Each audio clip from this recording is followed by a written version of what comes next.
Hola chicos, hoy quiero, mejor dicho, para esta clase, quiero separarme un poquito de lo que es en sí la materia de filología, porque en las últimas clases que hemos venido teniendo, hemos visto cuestiones de literatura, antecedentes fonológicos, escritura, sobre el español y la cuestión inglesa, un poquito de esto de las fonéticas, y entonces a lo mejor usted puede decir, oye, profe, oye, César, pero ¿qué tiene que ver todo eso con derecho? Bueno, para que no se me espanten o no pierdan de vista el porqué de la materia dentro de su programa de estudios, hoy les quiero hablar sobre la relación entre la filología y el derecho, ¿vale? Y es que fíjense que el derecho, cuando hablamos de derecho y de su tratamiento científico, pues chicos, también tenemos que hablar sobre el lenguaje.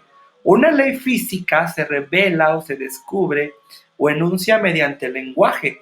Una norma jurídica es lenguaje. De ahí la íntima compenetración que existe entre el derecho y el lenguaje, propiamente un poquito relacionado a la filología, y las constantes interferencias que entre uno y otro se producen. Por tanto, un conocimiento del fenómeno jurídico solo podrá obtenerse plenamente si se posee un dominio previo de las técnicas y métodos de la lingüística. Así lo confirman las palabras de Kochaker, en donde dice: yo me he ocupado con la lectura de documentos jurídicos de escritura cuneiforme en las facultades de filología y en contacto con los filólogos, porque solo de este modo se puede mantener el carácter científico de estos trabajos.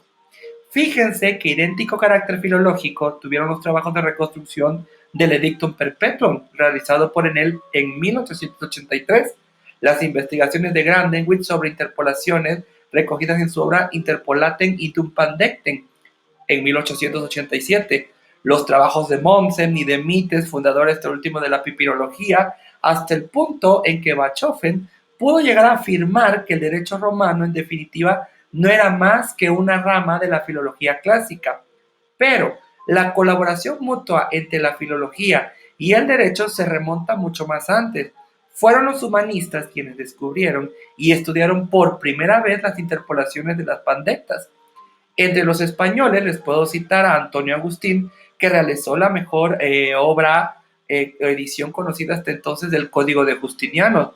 Fue importantísimo también el papel desempeñado por unos años antes por Antonio de Nebrija, que les había comentado en la clase anterior. Nebrija luchó implacablemente contra la barbarie en que habían caído no solo los estudios gramaticales, sino también los teológicos, filosóficos, médicos y jurídicos.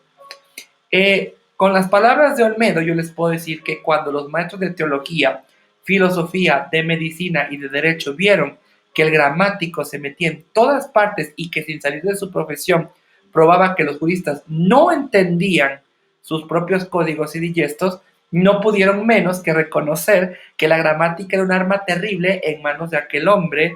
Procuraron entonces que saliesen contra él los teólogos y fue detenido entonces por aquel inquisidor de apellido Deza. El propio Nebrija escribe en el prólogo de su libro Juris Civilis Lexicon y nos dice así: este escrito ha de tener muchos émulos, envidiosos y detractores, porque escribo de temas relacionados con esta despreciable turba de hombres que, aparentando tener una profunda ciencia, asesoran a las demás en cuestiones de leyes, ejercen la judicatura e incluso desempeñan cargos de mando, quienes con razón se alborota e indignarán al ver que pretenden enseñarles hombres de ínfima profesión. Entonces, a todas estas y paralelamente a todas estas contribuciones de los filólogos al campo del derecho, los juristas contemporáneos utilizamos también los métodos y las concepciones lingüísticas más actuales.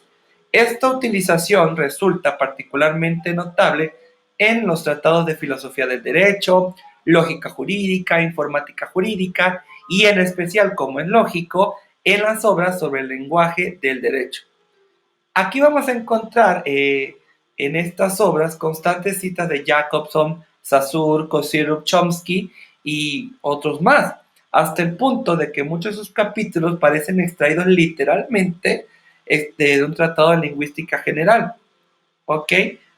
A ver, entonces, para que vayamos definiendo, porque les voy a dejar para la tarea final la relación, o mejor dicho, les voy a dejar un documento en PDF que habla sobre derecho romano y filología clásica, que ahorita les explico en la parte de actividades qué es lo que van a hacer como para su examen final.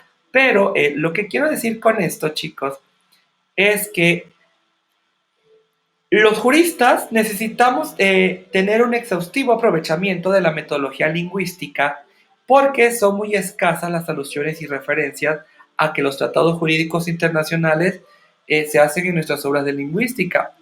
Si bien en la actualidad se puede observar un interés creciente por los problemas del derecho, lo demuestran los capítulos también dedicados al lenguaje jurídico y administrativo, incluidos en las obras de Lázaro Carreter, Marcos Martín, Abad de Bond, la obra de Luciana Calvo Ramos, sobre el lenguaje administrativo.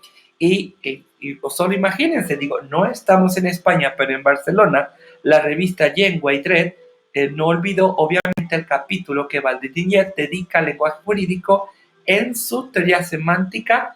Y lo que les quiero decir, que si la contribución de la filología y la lingüística actuales al estudio de los problemas jurídicos tienen un peso mucho mayor que de las aportaciones jurídicas al campo de aquella, todavía se agranda esta desproporción si limitamos nuestro análisis al mundo al mundo de la semántica.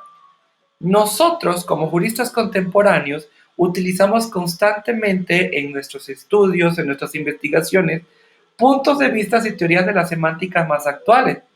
Solo quiero citarles un ejemplo, y por aquí les voy a recomendar la obra de Antonio Carraterra, cuyo título es por sí solo suficientemente expresivo: Semántica de los enunciados normativos jurídicos romanos.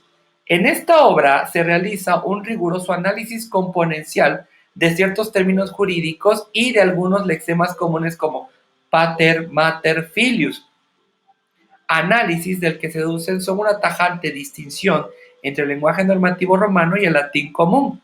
Son también extraordinariamente interesantes para esta obra, y que es del mismo Carraterra, titulada Estructura del lenguaje jurídico perceptivo romano.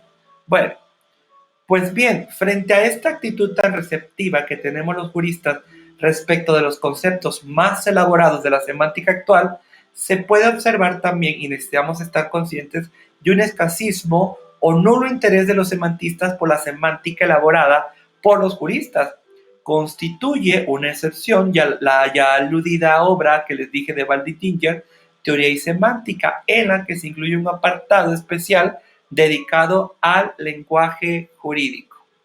¿Qué quiero decirles con esto? Bueno, la relación que existe entre la semántica y el derecho aparece todavía más claramente en una institución jurídica que es la base de la aplicación de aquel, y me estoy refiriendo a la interpretación del derecho. En cuanto la biografía de esta materia es sumamente inmensa, vamos a limitarnos a dos citas.